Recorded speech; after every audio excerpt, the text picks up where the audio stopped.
आप सब लोग कैसे हैं। वेलकम बैक आवर चैनल जिसका नाम है तैयारी बेस्ड सेलेक्टेड एस्पिरेंट्स। आज हम फिर से अपने प्रीवियस ईयर क्वेश्चन करेंगे जो बेस्ड होंगे एसएससी सीजीएल सीएचएसएल में जो आए हुए हैं 2020 में। तो आइए और हम अपने क्वेश्चनों की तरफ चलते हैं। Let's begin. हमारा फर्स्ट क्वेश्चन है, वो कह रहा है दी गई आकृति में जीवा ए बी और सी डी बिंदु एल पर एक दूसरे को प्रतिच्छेद करती है, मतलब कि काटती है ना। कह रहा ए बी की लंबाई ज्ञात कीजिए, मतलब कि जो ए बी है ना एक्स, इसकी लंबाई ज्ञात कीजिए। ये आकृति इसके साथ दी गई है फिगर। तो इसका जो फॉर्मूला होता है इसको हम ऐसे इस तरीके से निकालते हैं, जैसे कि ये है तो L C into L D है ना, करेंगे L C into L D. और ये भी ऐसे होगा L B into L A L A. तो एल सी कितना दे रखा है 6 इंटू एल बी डी कितना हो जाएगा, ये 6 है, ये 11 है 17। एल बी कितना दे रखा है 4 और ये कितना हो जाएगा 4 प्लस एक्स। फिर हम इसको इधर लेके आएंगे 4 को, कट करेंगे 2 से 3, ये 2 से करेंगे, ये इससे 2 से करेंगे, ये तो कटेगा 8.5 मल्टीप्लाई करेंगे 5 24 और 25.5 है ना। और ये आएगा 4 प्लस एक्स। इस 4 को इधर ले जाएंगे तो हमारे एक्स की वैल्यू क्या आएगी 21.4 सेंटीमीटर। यही हमारा आंसर हो गया गाइस। ये हमारा बी ऑप्शन आंसर हो जाएगा। ये हमारा सेकंड क्वेश्चन है। ये कह रहा है कि अपनी 11वीं पारी में एक बल्लेबाज 77 रन बनाता है, जिससे उसके औसत स्कोर में 3 की वृद्धि हो जाती है। 11वीं पारी के बाद उसका औसत स्कोर क्या होगा। तो मान लेते कि 10वीं जो पारी है 10 तक उसने खेला है, तब तक उसका औसत स्कोर क्या है एक्स, और 11वीं के बाद क्या हो गया है 3 बढ़ गया है, 3 की वृद्धि होती है, तो x प्लस 3 हो गया। तो इनका लेते हैं डिफरेंस, तो इनका डिफरेंस कितना आएगा 3 गाइस। तो इसका जो होता है ना इसमें मल्टीप्लाई करते हैं तो जो आएगा 30, और जो इसका डिफरेंस होगा ना इसका मल्टीप्लाई करेंगे इसमें। ओके गाइस, तो ये हो जाएगा x, तो 1 आया तो 1 का मल्टीप्लाई करेंगे तो x प्लस 3 आएगा है ना। और इन दोनों को ऐड करके 77 के इक्वल रख देंगे, तो जो x आएगा यहाँ से x प्लस 33 77, तो x बराबर आएगा 44। जो x जो आया है ये किसकी वैल्यू आई है इसकी, कि 10वीं जब 10 तक उसने पारी खेली तब तक उसका जो औसत स्कोर था वो 44 था, लेकिन उसके 11वीं के बाद कितना आ गया, इस जगह रखेंगे ना, तो इस जगह रखेंगे तो 44 प्लस 3 इक्वल टू 47। उसका औसत स्कोर 11वीं पारी के बाद 47 था। हमारा बी ऑप्शन हो गया करेक्ट आंसर। ये हमारा थर्ड क्वेश्चन है। वो कह रहा है कि एक 5 सेंटीमीटर लंबा लंब, मतलब कि परपेंडिकुलर वृत्त के केंद्र से 24 सेंटीमीटर से लंबी जीवा तक खींचा जाता है, तो वृत्त का व्यास बताना है। हम अपना फिगर बना लेते हैं। तो ये है सर्कल, ये हमारी हो गई जीवा, ठीक है। जो ये कितनी दे रखी है 24, और ये इसका वृत्त का केंद्र है जो यहाँ से कितना दे रखा है 5। तो गाइस मैं आपको एक चीज़ बात बता दूं कि जब भी ये केंद्र से जीवा पर लंब गिरता है तो ये इक्वल पार्ट में डिवाइड करता है। तो ये पूरी 24 है, तो ये कितनी हो जाएगी 12 हो जाएगी है ना। तो एक इस पर पाइथागोरस थ्योरम लगेगी, यहाँ पर ये 90 डिग्री का एंगल बनाएगा जहाँ पर परपेंडिकुलर गिरता है। तो ये हमारा हो गया 5, ये हो गया 12, तो ये आएगी हमारी 13 है ना। तो ये हमारी रेडियस 13 आई है, तो ये पूरी कितनी हो जाएगी 26। ये हमारा फर्स्ट आंसर हो जाएगा। अगर आपको नहीं पता तो मैं आपको निकालना बता दूं, ये मतलब आपको लर्न होने चाहिए ये ट्रायंगल के। देखिए कि मैं आपको यहाँ से बताता हूँ, ये 5 है हमारा और ये कितना हो गया 12, क्योंकि ये इक्वल पार्ट में डिवाइड कर दिया है। ये हमारा राइट एंगल है, तो ये हमारी क्या होगी हाइपोटेन्यूस या कर्ड कह सकते हैं। ये हमारा लंब हो गया, ये आधार, ये बेस, ये इसे परपेंडिकुलर। तो क्या होता है हमारा परपेंडिकुलर का स्क्वायर इक्वल टू जो बेस है उसका स्क्वायर बराबर है ना, और ये हो गया इसका कर्ड का स्क्वायर है ना, या कि हाइपोटेन्यूस का स्क्वायर, कुछ भी बोल सकते हैं। तो 50 + 144 कितना आएगा 169। तो यहाँ पर ये अंडर रूट लेंगे तो यहाँ से कट हो जाएगा तो ये आएगा 13। ठीक है, तो ये हमारी कितनी आएगी 13 आएगी, 13 गाइस। ठीक है 13, तो ये पूरी कितनी आएगी 26। तो यही हमारा यही पूछा था कि वृत्त का व्यास कितना है, तो 26। ये हमारा 4th क्वेश्चन है गाइस। ये कह रहा है यदि एक त्रिभुज भुजा 7 है, एक मतलब त्रिभुज की जो ट्रायंगल है उसकी भुजा 7 है साइड और उसका परिमाप 18 है और इसका क्षेत्रफल इतना दे रखा है √108 के बराबर है, तब उसकी अन्य दो भुजाएं बतानी, मतलब कि दो अदर साइड हैं तो वो बतानी है। एक साइड हमें दे रखी है तो आपको मतलब इसमें जो फॉर्मूला लगेगा वो लगेगा गाइस, हीरोज़ फार्मूला होता है वो लगता है। तो हमें पहले अपना जो मतलब कि सेमी पैरामीटर होगा उसको निकालना पड़ेगा। इक्वल टू होता है पैरामीटर अपॉन 2, मतलब कि अर्ध परिमाप। कितना दे रखा है ये 18/2 करेंगे तो 9 आएगा। तो इसमें ये फॉर्मूला होता है हमारा एरिया का ट्रायंगल का, जो आप किसी भी ट्रायंगल से मतलब लगा सकते हैं, लेकिन इसमें तो यही लगेगा। ये होता है S-A S-B और S-C।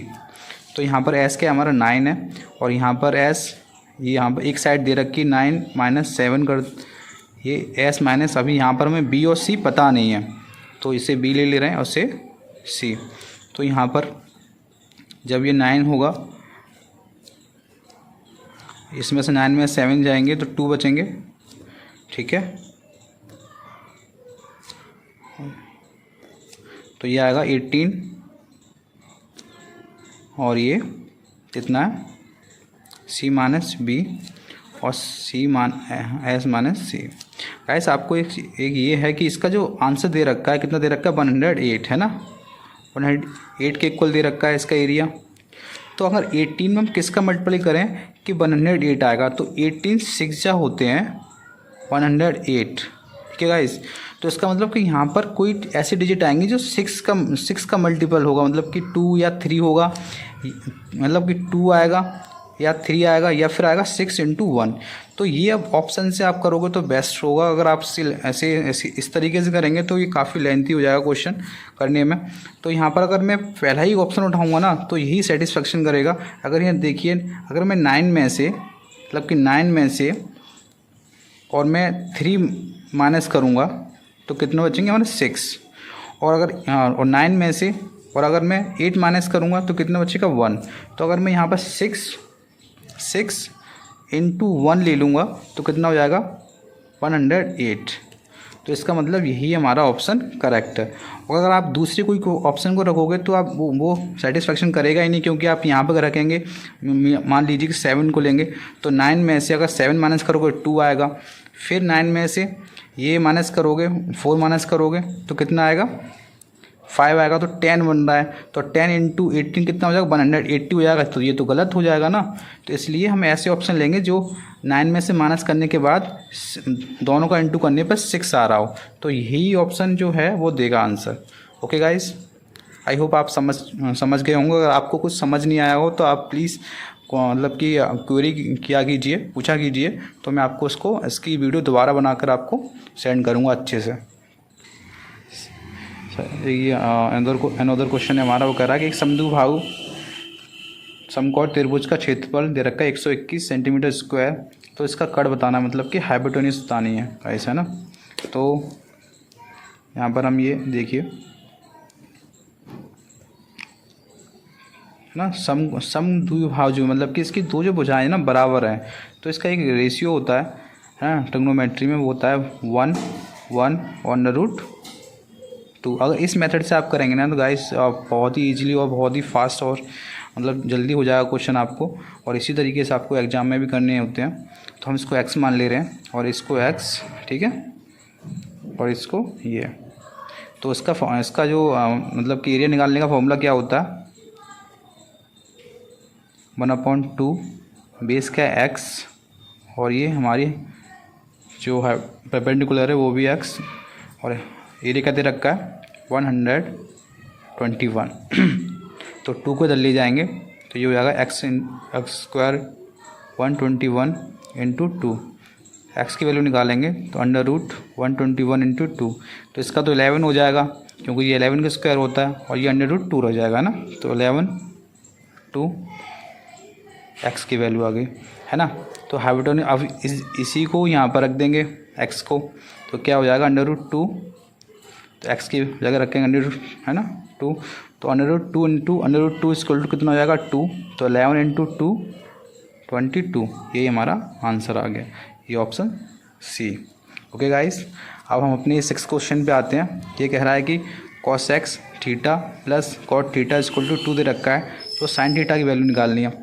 गाइस जब भी sin थीटा की वैल्यू आप मतलब कि निकाले और ये इस तरीके से आंसर दे रखा हो 4/5, 2/5, 3/5, तो पहले आप नीचे जो भी 5 दे रखा हो उसको देखिए, क्योंकि ये हाइपोटेन्यूज होता है ना। जैसे ये होता है ट्राइंगल में 3, 4, 5 ये मतलब कि ट्रिपलेट होता है, तो ये इसका जो होता है वो क्या होता है P/H होता है हाइपोटेन्यूज, तो 5 नीचे आएगा, तो ये तो हमारा पहले कट हो गया, ठीक है। लेकिन इसे मैं आपको पूरे बेसिक तरीके से करके बताता हूँ। तो ये दे रखा है, तो हम जानते हैं कि cos x square theta plus cot square theta equal to क्या होता है हमारा 1 होता है। तो यहाँ पर इसको हम इस तरीके से लिख सकते हैं, क्योंकि ये किसका फॉर्मूला हो गया ए स्क्वायर माइनस बी स्क्वायर, इसको हम ऐसे लिख सकते हैं a प्लस बी और a माइनस बी, तो मैं ऐसे ही लिखूँगा ऐसे प्लस cot थीटा फिर एक में minus cos x theta minus cot theta equal to 1। अब इसकी वैल्यू क्या दे रखी है गाइस 2 दे रखी है ना, तो ये क्या हो जाएगा, इसको 2 को हम यहाँ इधर ले जाएंगे है ना, तो यहाँ मल्टीप्लाई हो रहा है तो यहाँ डिवाइड हो जाएगा, तो ये हो जाएगा cos x theta minus cot theta equal to 1/2। तो ये आ गया हमारा माइनस का, ये हमारा प्लस दे रखा है, तो हम इन दोनों को ऐड कर लेंगे, तो ये हो गया cos x theta plus cot theta equal to 2, इन दोनों को ऐड करेंगे तो ये आएगा 2 cos x थीटा, ये प्लस माइनस कट जाएगा है ना, तो ये हो जाएगा 1/2 प्लस 2, तो 2 cos x theta equal to इसको ऐड करेंगे 5/2, 2 को इधर ले जाएंगे तो ये हो जाएगा cos x theta equal to 5/4 हो जाएगा। अब ये cos x जो होता है ये किसका उल्टा होता है, इसे होता है साइन का उल्टा होता है, तो ये हो जाएगा sin थीटा इक्वल टू 4/5 है ना, क्योंकि गाइस क्या होता है कि साइन जो थीटा होता है वो 1/cos x थीटा के बराबर होता है। Okay guys, thank you so much for watching our channels and videos. और आपको कोई क्वेरी और कोई क्वेश्चन हुआ करे तो आप प्लीज़ पूछा कीजिए, सो दैट वी मेक अपनी क्वेरी पूछा कीजिए, जिससे हम आपको उस क्वेश्चन का बेस्ट सॉल्यूशन आपको देंगे। So thank you so much guys again, bye.